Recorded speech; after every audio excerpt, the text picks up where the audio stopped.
Bollywood silver screen presenting jail break. ये कहानी सच्ची घटना पर आधारित है। ये कहानी शुरू होती है सन 1988 में, जहां पर हमें चिली की एक जेल को दिखाया जाता है जिसका नाम सैंटियागो है। यहाँ पर 120 कैदी होते हैं। ये कोई खतरनाक मुजरिम नहीं है, बल्कि ये सब के सब प्रोटेस्टर थे। लेकिन जेल में इन सब के साथ आतंकवादियों की तरह सलूक किया जाता है। यहाँ का जो जनरल होता है जिसका नाम अंड्राडे है, वो बहुत ही क्रूअल होता है। वो यहाँ पर सभी लोगों को सबक सिखाना चाहता है, इसीलिए वो सब के ऊपर जुल्म करता है। अब इंस्पेक्टर सभी कैदियों को कहता है कि अगर किसी ने भी यहाँ से भागने की कोशिश की तो उसे मार दिया जाएगा। तुम्हारे ऊपर 24 घंटे और 7 दिन नजर रखी जाएगी। 120 कैदियों में 5 कैदी ऐसे भी होते हैं जो एक ही ग्रुप के हैं और इनका लीडर लियान होता है। दरअसल इस सब के सब जेल से भागना चाहते हैं। इन सबको एक नई जेल में शिफ्ट किया जाता है जहां पर सबको अपने अपने सेल चूज करने होंगे।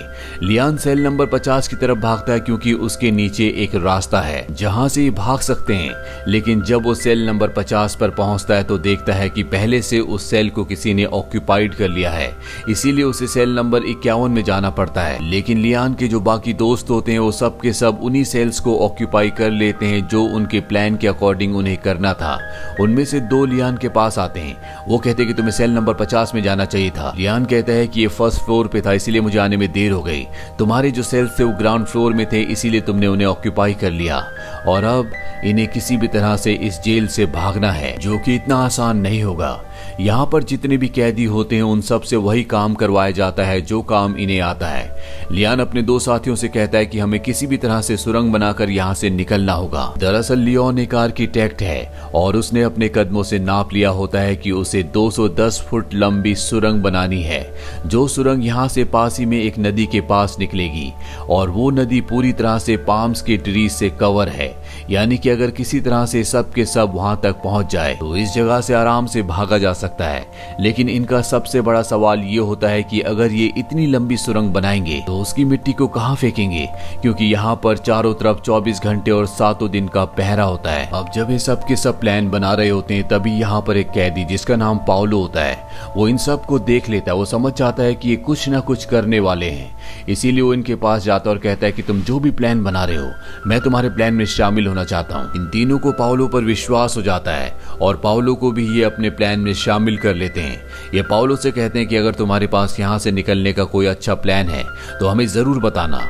और अब लियोन अपने दोनों साथी राफेल और पैट्रिशो के साथ नीचे एक सेल में जाता है जहां से सुरंग बनाने की प्लानिंग करते हैं। लियोन कहता है कि सुरंग बनने में बहुत दिन लगेंगे, इसीलिए हमें दीवार की तरह दिखने वाला एक बोर्ड बनाना होगा ताकि हम उस सुरंग के छेद को उससे कवर कर दे और किसी भी सिक्योरिटी को ना पता चले कि यहाँ पर हम सुरंग बना रहे हैं। अब इनका एक और साथी जो हमेशा गिटार बजाता है वो सेल के अंदर आता है। उसने अपने गिटार के अंदर एक बहुत बड़ा स्क्रू ड्राइवर छुपा कर रखा होता है जिसे वो लियोन को देता है और लियोन उससे छत पर छेद करना शुरू कर देता है और जल्दी एक चकोर हिस्सा उसके ऊपर आकर गिर जाता है। ऊपर एक बहुत बड़ा छेद हो जाता है जिसे देखकर राफेल डर जाता है। राफेल कहता है हमें इसे जल्द से बंद करना होगा, नहीं तो सिक्योरिटी आकर हम सबको मार देगी। लियोन कहता है इसके लिए हमें बहुत सारे अंडों की जरूरत होगी। ये हिस्सा जो टूट चुका है इसको हम बारीक पीस कर इसमें अंडे मिलाएंगे जिससे हम एक प्लास्टर बना देंगे। और अब ये सब के सब अपने काम में जुट जाते हैं। वही इनका वो साथी जो बाहर गिटार बजा रहा होता है ताकि सबका ध्यान अपनी तरफ डाइवर्ट कर सके, वो अपनी गिटार में वो धुन बजाना शुरू कर देता है जो खतरे की होती है, यानी कि यहाँ पर सिक्योरिटी आने वाली है। और ये जल्दी जल्दी उस प्लास्टर को जो ऊपर से टूटा होता है उसे चूरा चूरा करना शुरू कर देते हैं। इसके बाद उसमें अंडे मिलाकर उसे आटे की तरह गूंथ लेते हैं और उसे ऊपर जो हिस्सा पूरी तरह से टूट कर नीचे गिर गया था उस जगह पर लगाकर उसके ऊपर एक पोस्टर लगा देते हैं। और अब यहाँ पर सिक्योरिटी भी आ जाती है। वो इनके सेल की चेकिंग करती है। तभी उनमें से एक ऊपर लगे हुए पोस्टर को निकालने वाला होता है कि बाहर से उसका ऑफिसर उसे बुला लेता है और इस तरह से इन सब की जान बच जाती है। लेकिन इनके आगे सबसे बड़ा चैलेंज होता है ग्राउंड फ्लोर की उस सेल से सुरंग बनाना, जहां की दीवार के लिए इन्हें एक ब्लॉक बनाना होगा ताकि रोज सुरंग बनाने के बाद जब भी कोई ऑफिसर आए तो उसे ब्लॉक से ढक दिया जाए। ये लकड़ी से एक ब्लॉक बनाते हैं और अब उस जगह को काटना शुरू कर देते हैं, यानी कि सुरंग का काम शुरू हो चुका है।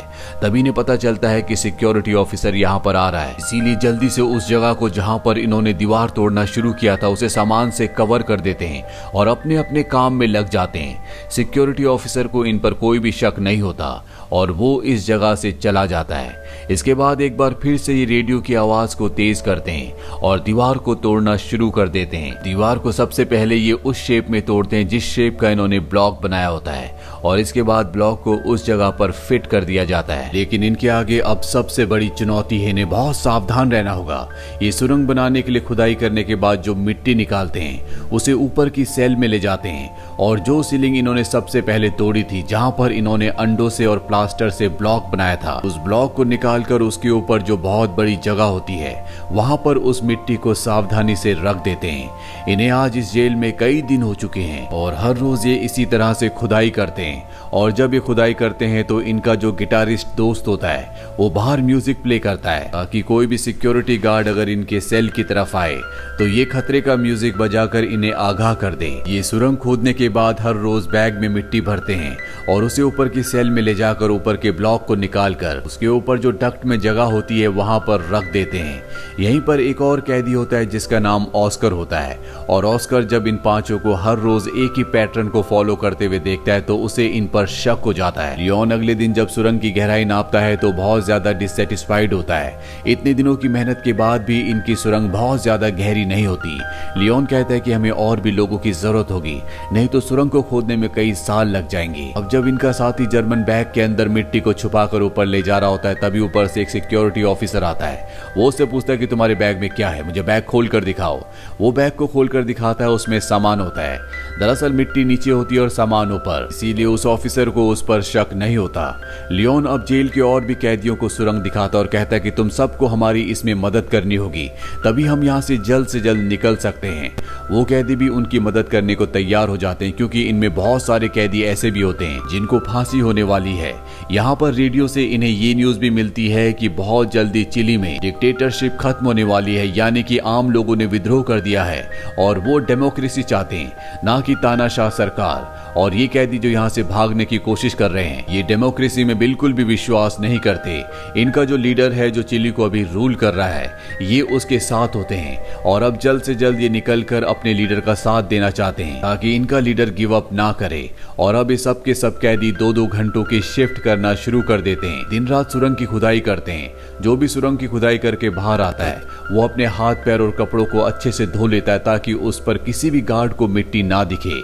साथ ही जिस जगह से खुदाई कर रहे होते हैं उसी की छत पर ये एक और होल करते हैं ताकि निकाली हुई मिट्टी को सीढ़ियों से ऊपर ना ले जाना पड़े बल्कि सीधा यहीं से ऊपर पहुंचा दिया जाए। इस तरह से इनके पकड़े जाने का रिस्क भी कम हो जाता है और काम की स्पीड भी बहुत ज्यादा बढ़ जाती है।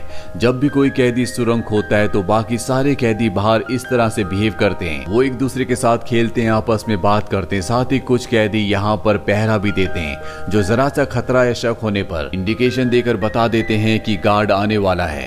इनका काम अब बहुत स्पीड से चल रहा होता है। सुरंग भी बहुत लंबी हो चुकी होती है। एक दिन वो कैदी जिसका नाम ऑस्कर है, जिसे पहले से इन पर शक था, वो इन्हें कहता है कि मुझे पता है कि तुम सुरंग खोदने की कोशिश कर रहे हो, मैं भी तुम्हारा साथ देना चाहता हूँ, मैं भी इस मिशन में शामिल होना चाहता हूँ। ऑस्कर को भी ये अपने साथ शामिल कर लेते हैं लेकिन लियोन कहता है कि हमें किसी भी कीमत पर यहाँ से निकलने के लिए बाहर से मदद की जरूरत होगी। बिना बाहर की मदद से हम यहाँ से किसी भी कीमत पर नहीं निकल सकते। वो राफेल से कहता है कि हम तुम्हारी पत्नी पर विश्वास कर सकते हैं, तुम्हें उससे मदद मांगनी होगी। राफेल इस बात के लिए मान जाता है। आज इन्हें जेल में पूरे 182 दिन हो चुके हैं, जिसके बाद जेल के सभी कैदियों के रिलेटिव्स उनसे मिलने के लिए आते हैं। यहाँ पर राफेल की पत्नी भी आती है। राफेल उसे अपना पूरा प्लान बताता है और कहता है कि जो हमारी पार्टी है तुम उनसे जाकर मदद मांगो, हमें उनकी मदद की जरूरत है। उसकी पत्नी सोचते हुए यहाँ से चली जाती है और इसी तरह से कुछ और दिन बीत जाते हैं। आज इन्हें यहाँ पर सुरंग खोदते हुए 200 से भी ज्यादा दिन हो चुके हैं और एक दिन इनका वो साथी जो हमेशा गिटार बजाया करता था, जब वो अंदर सुरंग खोद रहा होता है तभी यहाँ पर सिक्योरिटी की पूरी टीम आ जाती है। दरअसल वो सबके सेल को चेक करना चाहते हैं। लियोन भागकर उस सेल में जाता है जहाँ पर सुरंग का काम चल रहा होता है। वो सबको आगाह कर देता है लेकिन ये मुमकिन नहीं है कि इतनी जल्दी ये सब कुछ पहले की तरह सामान्य कर दें। इसीलिए राफेल सिक्योरिटी के सामने आ जाता है और वो इनके ऑफिसर के ऊपर हमला कर देता है, जिसके बाद बाकी कैदी भी सिक्योरिटी के ऊपर हमला कर देते हैं। सिक्योरिटी सब कैदियों को बहुत बुरी तरह से मारती है, लेकिन अब लियोन को और बाकी सभी साथियों को वक्त मिल गया होता है। वो हर एक चीज को पूरी तरह से सामान्य कर देते हैं। पर जब वो बाहर आते हैं तो देखते हैं कि उन सभी कैदियों को जिन्होंने सिक्योरिटी के ऊपर हमला किया था, एंड्राडे ने बाहर धूप में कपड़े उतार कर खड़ा कर रखा होता है। एंड्राडे यहाँ का जनरल है जो कि बहुत ही खतरनाक है। उसे कहीं ना कहीं हमेशा शक रहता है कि कैदी कुछ न कुछ करने की कोशिश करेंगे, लेकिन राफेल की बहादुरी और चतुराई से इस बार उसने अपने साथियों को बचा लिया। वहीं राफेल की पत्नी को दिखाया जाता है जो उस ग्रुप के पास जाती है जिनके लिए राफेल काम करता है। वो राफेल का आइडिया उन्हें बताती है और कहती है कि उन्हें तुम्हारी मदद की जरूरत है, लेकिन वो लोग कहते हैं कि फिलहाल हम उनकी मदद नहीं कर सकते। इसीलिए राफेल के पिता के पास जाती है जो चर्च में पादरी होते हैं। वो उन्हें बताती है कि जेल में राफेल, लियोन और उसके कुछ साथी सुरंग बना रहे हैं, उन्हें हमारी मदद की जरूरत है।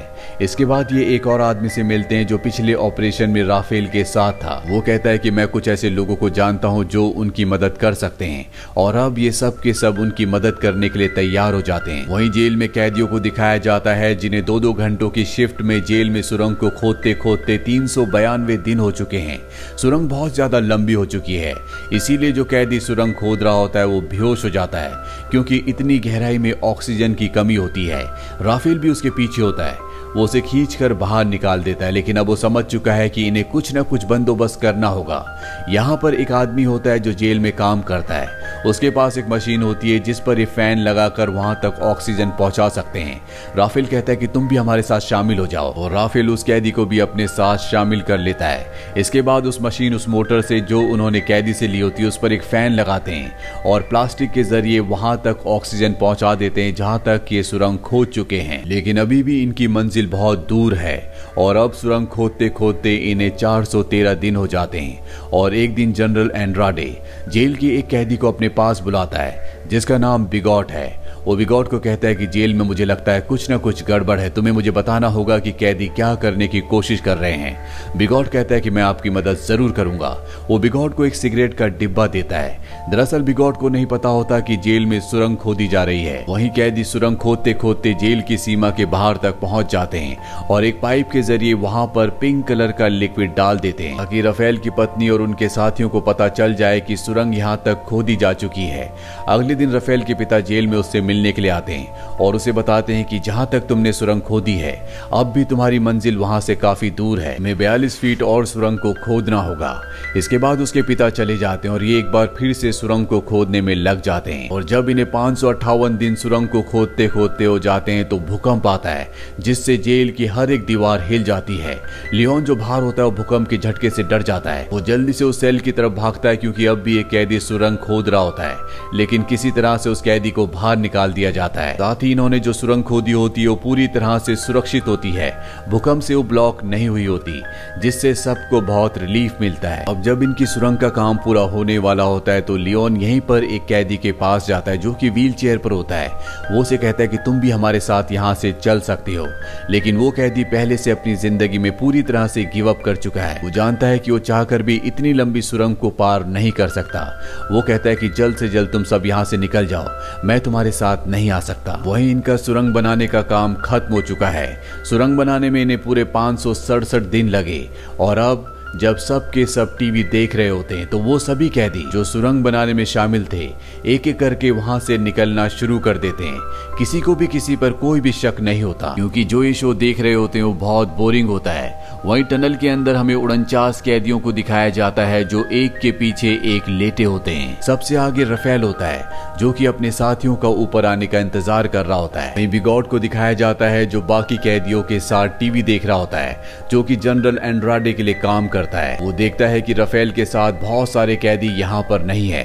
उसे राफेल पे शक होता है, इसीलिए वो उसके सेल की तरफ निकल पड़ता है, लेकिन तभी उसके सामने वो कैदी आ जाता है जो व्हील चेयर पर होता है। वो उसे रोकने की कोशिश करता है, लेकिन वो किसी तरह से उस सेल में पहुंच जाता है जहां से सुरंग खोदी गई है। वहां पर सिर्फ अब ऑस्कर बचा हुआ होता है। वो पुलिस को बताना चाहता है कि जेल में सुरंग है क्योंकि उसने सुरंग देख ली होती है, लेकिन ऑस्कर बिगॉट को पकड़ लेता है। इन दोनों के बीच में हाथापाई होती है। वो ऑस्कर को बुरी तरह से जख्मी कर देता है, लेकिन फिर भी ऑस्कर उसे कई पंचेस मारकर बेहोश कर देता है। लेकिन अब ऑस्कर का हाथ जख्मी हो चुका है, इसीलिए वो टनल के अंदर नहीं जा पाता। टनल के अंदर बाकी सभी कैदियों को दिखाया जाता है जो बाहर अपने साथियों के आने का इंतजार कर रहे होते हैं। और अब राफेल की पत्नी बाकी सभी लोगों के साथ यहाँ पहुंच जाती है। एक एक करके सभी को सुरंग से बाहर निकाल लिया जाता है। इनके लिए यहाँ पर कपड़े भी लाए होते हैं और साथ ही यहाँ ब्रिज के ऊपर एक बस होती है जिसमें सब के सब जाकर बैठ जाते हैं। लेकिन ऑस्कर अब भी नहीं आया होता, इसीलिए सब उसका इंतजार करते हैं। वही हमें जेल के अंदर दिखाया जाता है जहाँ पर वो कैदी जो व्हील चेयर पर होता है वो सबको बता देता है कि राफेल की सेल के अंदर एक सुरंग है, तुम वहां से भाग सकते हो। सबके सब उस सेल की तरफ भागना शुरू कर देते हैं, जिससे सिक्योरिटी को शक हो जाता है। बहुत सारे कैदी टनल के अंदर चले जाते हैं, लेकिन सिक्योरिटी एक एक करके कई लोगों को खींच लेती है। यहाँ पर सायरन बजना भी शुरू हो जाता है और सायरन की आवाज जब बस में बैठे कैदी सुनते हैं तो तय करते हैं कि अब उन्हें यहाँ से निकलना होगा। हालांकि लियोन और राफेल का साथी जर्मन कहता है कि मैं ऑस्कर को लेने जा रहा हूँ। वो ऑस्कर को लेने के लिए सुरंग के पास चला जाता है, लेकिन अब बाकी सभी कैदी जानते हैं कि उन्हें यहाँ से जाना होगा। खतरे का सायरन बज चुका है, कभी भी सिक्योरिटी यहाँ पर आ सकती है, इसीलिए बस को स्टार्ट करके वो यहाँ से निकलने लगते। लेकिन तभी पीछे से जर्मन भागते हुए आता है। वो बस में चढ़ जाता और बताता है कि ऑस्कर सुरंग से बाहर नहीं निकला। वहीं ऑस्कर को दिखाया जाता है जो अब भी जेल में होता है। उसका हाथ जख्मी होता है। हाथ जख्मी होने की वजह से उस सुरंग के अंदर एंटर नहीं कर पाया था। यहाँ ऑस्कर की किस्मत ने उसका साथ नहीं दिया होता। हालांकि जेल की सुरंग से अब और भी कई कैदी बाहर निकल जाते हैं। वहीं वो कैदी जो बस में यहाँ से निकल चुके हैं उन सबको नकली आईडीज और पैसे दिए जाते हैं, जिसके बाद 3-3 के ग्रुप्स में सबको अलग अलग जगह छोड़ दिया जाता है। और इस तरह से सब के सब कैदी जिन्होंने कई महीनों तक सुरंग खोदी कैद से आजाद हो जाते हैं। ये इतिहास की एक सच्ची घटना थी जिसमें एक ही बार में 49 लोग जेल से भागे थे। 50वां ऑस्कर था जो कभी जेल से नहीं भाग पाया। इसी के साथ ये सच्ची कहानी यहीं पर खत्म हो जाती है।